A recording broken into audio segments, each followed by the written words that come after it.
এই ভিডিওটি মূলত তাদের জন্য যারা ইচ্ছাকৃতভাবে ছোট্ট ছোট্ট অজুহাত দেখিয়ে নিজেদের মহামূল্যবান বোঝাকে নষ্ট করে দেয়। তাই ভিডিওটি শেষ পর্যন্ত দেখেন এবং ভিডিওর শেষে আপনার মহামূল্যবান কমেন্টটি রেখে যাবেন।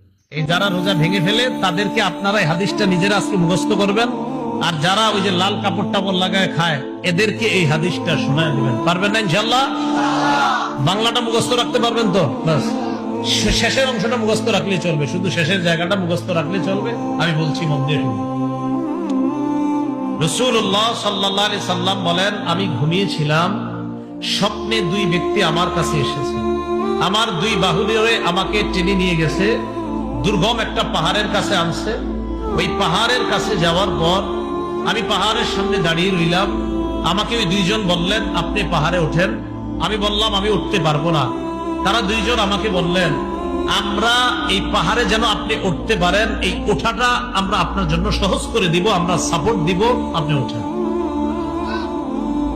রাসূলুল্লাহ সাল্লাল্লাহু আলাইহি সাল্লাম বলেন, ফাসাইতু, আমি পাহাড়ে উঠলাম। পাহাড়ে ওঠার পর আমি দেখলাম ইদান বিআসওয়াতিন শাদীদা, প্রচন্ড আওয়াজ আমার কানে আসতেছে। কোথায় উঠাই আওয়াজ পাইছে? পাহাড়ের উপরে।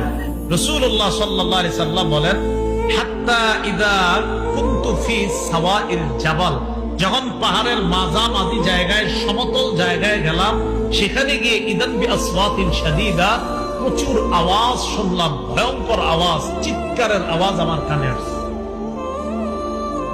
তখন মা হাদিহিল আসওয়াত,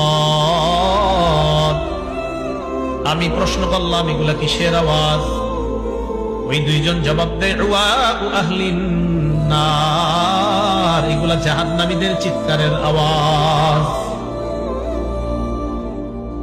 নবীজি বলেন, সুম্মান তালাকা বি, এরপর আমাকে সামনের দিকে নিয়ে যায়, যাইতে লাগলাম। যাইতে যাইতে ফাইদা আনা বিকাউমিন মুআল্লাকিনা বিআরাকিবিহিম মুশাক্কাকাতিন আশদাকুহুম, যাইতে যাইতে হঠাৎ আমি একদল মানুষের সামনে গেলাম। তাদের দিকে তাকায় দেখলাম পাগুলা উপরের দিকে বেঁধে রাখা, পাগুলা বেঁধে রাখা, মাথা নিচে।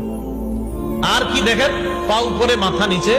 মুশাক্কাকাতিন আশদাকুহুম, এই দুই পাশের যে দুই গাল, এই দুই গাল করাত দ্বারা চিরতেছে। উপরে পাগুলা, নিচে ঝুলন্ত, তো এইভাবে আপনার গাল ছিঁড়তেছে। তাসিলু আশদাকুহুম দামা, এই পুরা গাল, এই চোয়াল সহ রক্ত পড়তেছে। কল্পনায় আনেন, দৃশ্যটা কল্পনায় আনেন, পা উপরে মাথা নিচে, দুই পাশের গাল থেকে রক্ত পড়তেছে। ব্যাপারটা কত ভয়ঙ্কর! রাসূল বলেন, আমি বললাম, এগুলা কারা? কার সামনে আমি আসলাম? মান হাউলা? ফেরেশতা